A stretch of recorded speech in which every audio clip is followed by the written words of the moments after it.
Good afternoon, everyone, and welcome to the first of our webinar series for 2021. Certainly 2020 was a pretty tough year. Hopefully this year will be a vast improvement from last year. Now, let me share my screen here. The webinar that we're running today is a follow-on from our webinar from last year. This is part 2, the stress of aged care. To set that up, there we go. Now, last year we covered what is involved in the approval process, how to find an aged care provider, and how to organise finance and estate planning. Part 2 today, we're looking at covering what are the costs of aged care, can I retain the family home, and Centrelink. Now, the advice that we're providing today is only general, so for any specific advice that is required, please get in touch and we can certainly tailor our advice specifically to your situation.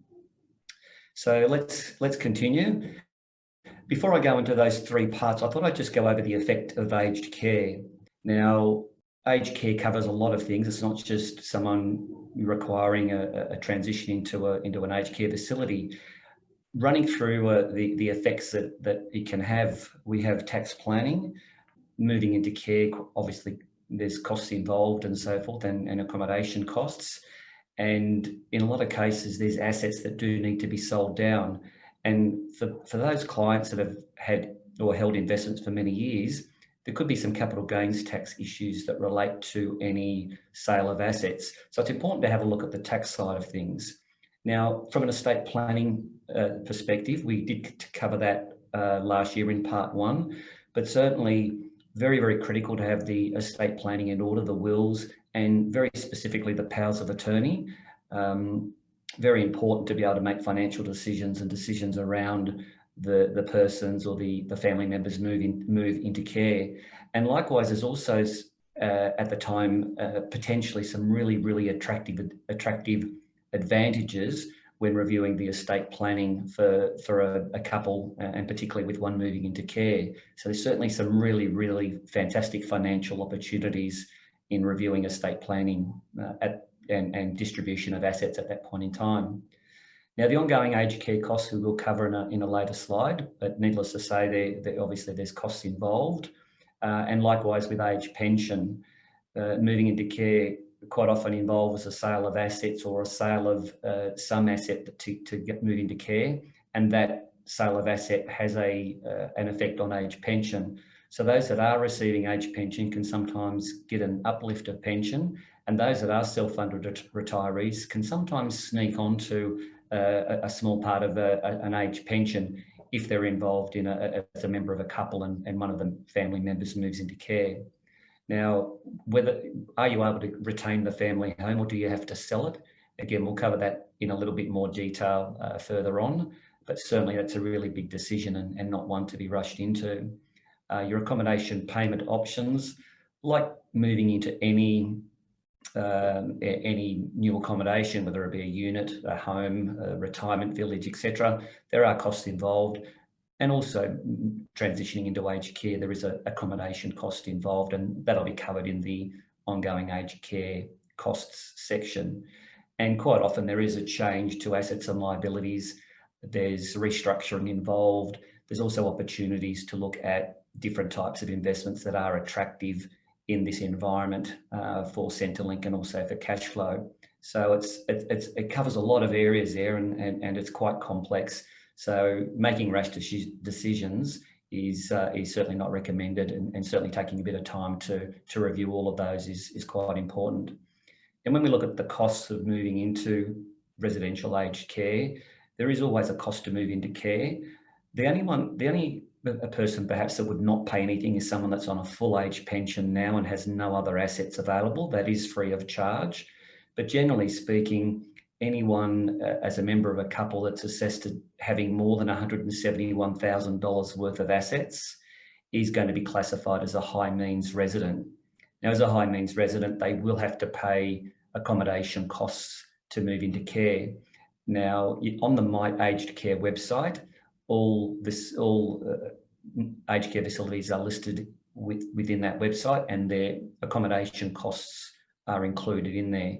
And that's classified as a refundable, or can be paid as a refundable accommodation deposit or as a daily accommodation payment. So you don't have to pay the whole lot up front. You can pay it as like a lease arrangement moving into care. Now, costs can range anywhere from a couple $100,000 up to well over $1 million, depending on what facility that you do move into. So there's always a bit of a choice. The facilities have to advertise their costs. It doesn't mean to say you have to pay their costs. If there's plenty of rooms available in the facility, you can negotiate on price and get the price down like you would with a home or a unit. However, if the place is fully booked and has waiting lists, it's unlikely that you will get a discount on the advertised price. Now, the daily basic daily care fee is payable by all residents, whether you are a permanent resident or a respite, just going in for a respite stay.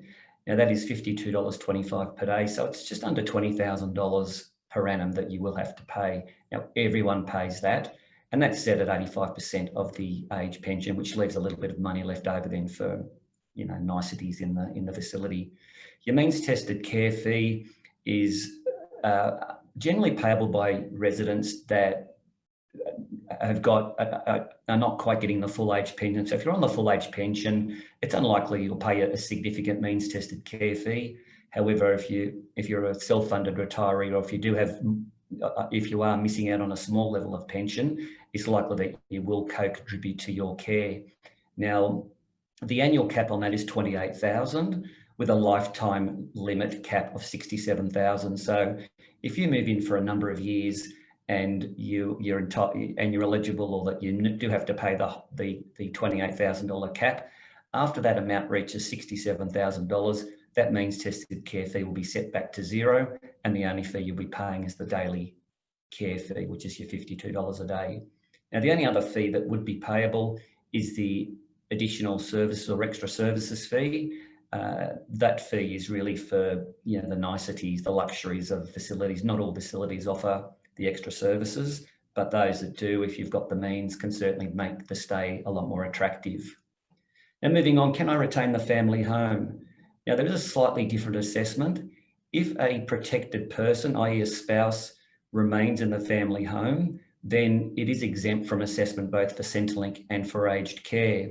However, if there's only one person remaining and they move into care, well, under Centrelink rules, the home is not assessed for up to 2 years, which means then, provided it's not rented, that there's no assessment under the income or the assets test.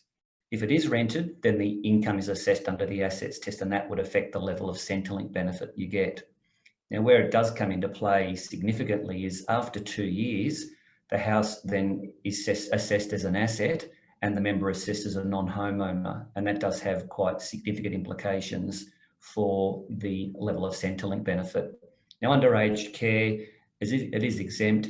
If there is no protected person occupying the home, a spouse, etc., then it is assessed at the start at $171,000, meaning that you move in straight as a high means resident and would be eligible to pay the means tested care fee. So there are choices. You don't have to sell the family home, but it involves doing a bit of maths to see whether it's achievable. Now, with Centrelink, it's certainly very challenging if you're a member of a couple and one has to move into care. However, there are sort of Centrelink benefits there, and it is a challenging thing, and it certainly would, one of those difficult things to review and assess. Certainly modelling different choices and working out what the best solution is when moving into care, and certainly if there's one partner remaining, it does become a lot easier to do that and make it work. Now, we can come up with the best financial solution. However, that's maybe not always the outcome that you go, the direction that you go. But having the choice of what options are available and how much that will cost or not cost is quite important and valuable in making the final decision on whether to, what direction and what course of action to take. But certainly Centrelink is a consideration and quite often is picked up when moving into care. Now, one thing I'd certainly reiterate here is certainly don't rush into making decisions. Getting advice in the first place is really quite important. Usually, there's an accident involved, someone has an accident, goes to hospital and then goes straight into care from there. So if it's likely over the next 6 to 12 months that someone potentially may go into care, making some general inquiries and just getting a little bit of advice first can certainly take the stress out of the situation, or some stress out of the situation if one has to move into care at short notice after an accident. Certainly, I can be contacted at michael@wealthmed.com.au if you do have any further questions. And finally, we're certainly the proud supporters and sponsors of the Wishlist and Sunny Kids. They've had a pretty tough year last year, and we're still proud to support them. So if anyone wants any further information, they can certainly contact those groups directly. Again, thank you for your time and look forward to a good 2021.